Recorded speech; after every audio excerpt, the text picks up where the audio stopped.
મિત્રો પહેલા પણ મારો ઉદ્દેશ્ય સમાજ સેવા હતું, આજે પણ છે અને ભવિષ્યમાં પણ છે.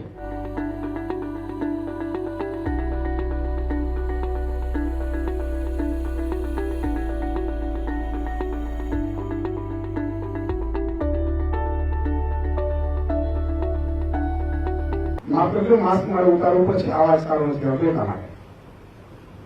એટલે કારણ કે જયારે માસ્કની આપણે સલાહ આપતા હોઈએ પછી આપણે કરીએ તો એ પણ સારું નહીં. વ્યક્તિ હંમેશા જેવો હોય તેવો જ રહેવો જોઈએ. રાજનીતિ હોય, પત્રકાર હોય કે કોઈ અન્ય વ્યવસાયમાં હોય, આપણું ઉદ્દેશ્ય, આપણું લક્ષ્ય સમાજ સેવા હોવું જોઈએ. અને મિત્રો, જયારે ગુજરાતની જનતાએ અઢળક મને પ્રેમ કર્યો, હું આ જનતાનું જેટલું ઋણ ચૂકવું એટલું ઓછું છે. અને પછી મેં વિચાર કર્યો કે હવે મારે બમણી મહેનત કરવી પડશે, બમણી મહેનતથી જોડાવવું પડશે. તો અહીંયા તો લક્ષ્મણ રેખા આવતી આપણે સમજીએ, પ્રિન્ટ મીડિયામાં આપણે લખીએ કે ઇલેક્ટ્રોનિકમાં બતાવીએ, પણ તો નિર્ણયો, આપણું બંધારણ એવું કહે છે કે નિર્ણયો લેવાની શક્તિ તો રાજનેતાઓમાં જ છે, રાજકારણમાં જ છે. પ્રજાને સુખાકારી આપવાના નિર્ણયો એ હંમેશા એ રાજનીતિ અથવા તો રાજકારણ અથવા તો એક બંધારણ રીતે પદાધિકારીઓ અધિકારીઓ છે એની જવાબદારી છે.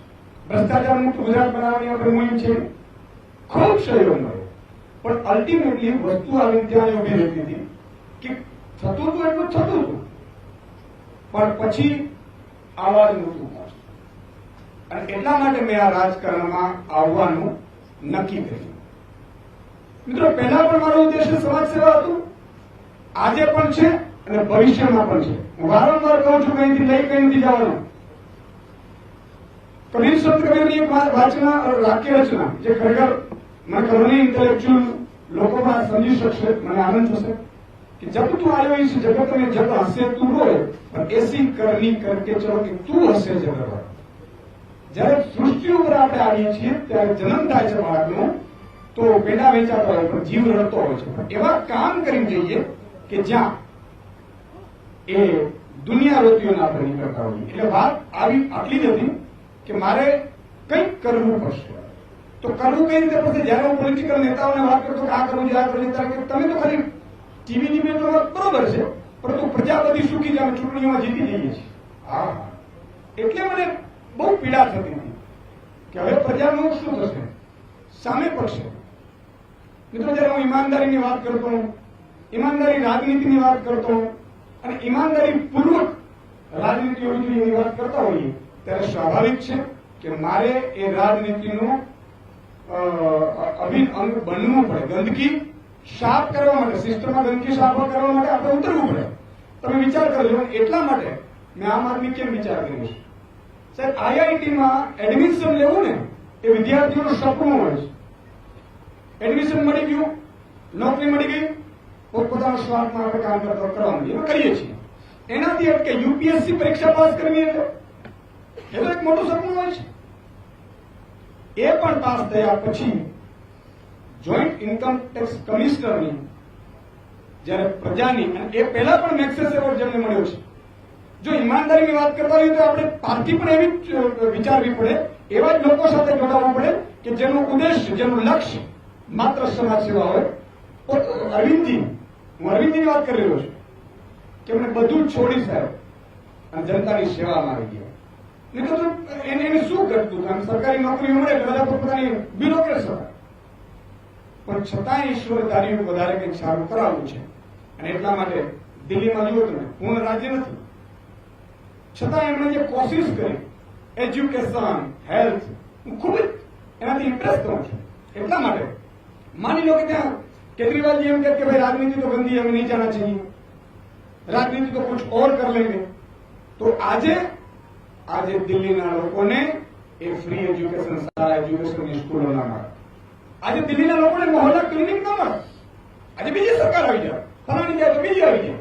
અને એટલા માટે સાહેબ ગુજરાત ઇતિહાસ બદલવા જઈ રહ્યું છે. ગુજરાતમાં આપણે નક્કી કર્યું છે કે લોકો એમ કહેતા હતા કે સુદાનભાઈ વાત સાચી, મતદાનની વાત સાચી, મતદાન કોને કરીએ, વિકલ્પ તો જોઈએ.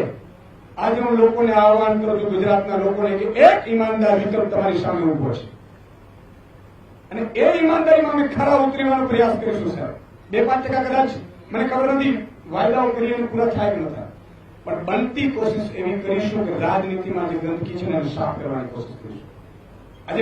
આજે બુટલેગરો એમ આપણે શું કે તમારે રાજનીતિમાં ન આવવું જોઈએ, તો શું આ બુટલેગરોથી આપણે રાજ ચલાવવાનું છે?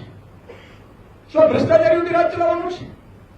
સામે પાસે જયારે વાત આવી વિપક્ષની, તો સાહેબ કોંગ્રેસ પણ નબળી પડી, જેના કારણે ઉજળવનમાં એરંડો બધાને કહેવત છે એમ ભાજપ કોઈ પણ નિર્ણય કરે, 100 રૂપિયા પેટ્રોલ ડીઝલ પહોંચે તો અમે જીતી જશું ને, કારણ કે વિકલ્પ જ નહોતો એની સામે. આજે જનતાને વિકલ્પ તો જોઈએ. જનતા નોટામાં મત કરતી હતી સાહેબ, લાખોનો નોટામાં મત પડતા હતા. અને વારંવાર કહેતો હતો અને કહી રહ્યો છું, ત્યારે માની રહ્યો છું, કારણ કે ત્યારે મારી ભૂમિકા અલગ હતી, આજે ભૂમિકા અલગ છે. કારણ કે લક્ષ્મણ રેખા હતી ત્યાં સુધી મારે માત્ર ને માત્ર એ પત્રકાર ધર્મ નિભાવવાનો હતો. આજે હું જાહેરમાં કહું છું, ભાજપ અહીંયા લોકપ્રિય નથી, એનો વિકલ્પ નહોતો સાહેબ. આજે ગુજરાતમાં આજે ઘણા લોકોએ કીધું, મને ખબર છે કે આ યુદ્ધનું મેદાન છે, કોની સાથે લડીએ છીએ એ પણ ખબર છે, પણ શું ડરીને રહેવું? શું આમને આમ થવા દેવું? લૂંટ થવા દેવી? ગુજરાતને આટલો ભ્રષ્ટાચારી ઉતારીને નાનો નાગરિક છે, એ ટેક્સી ચાલક હોય, રિક્ષા ચાલક હોય, બસ ચાલક હોય, ફીઝને લઈને સાહેબ 25% ફી માફી કરવા માટે ગળા છે સુકાઈ ગયા હતા. તો મારી એટલા માટે આમે નિર્ણય લીધો છે. ગુજરાતની જનતાને આહવાન કરું છું કે આ નિર્ણય સંપૂર્ણ તમારા માટે છે. સ્વાર્થ માટે નિર્ણય હોઈ ન શકે ન તમારી. અને મેં પણ જે સ્ટેટથી હું છોડીને આવ્યો છું, મને પણ સારી નોકરી હતી, સારો પદ હતું, સારો પ્રતિષ્ઠા હતી, સારી સેલેરી હતી, ઘટતું શું હતું મારા? તોય જનતાની વચ્ચે જવાનું એટલા માટે નક્કી કર્યું સાહેબ કે જનતાની અપેક્ષા એટલી વધી ગઈ હતી.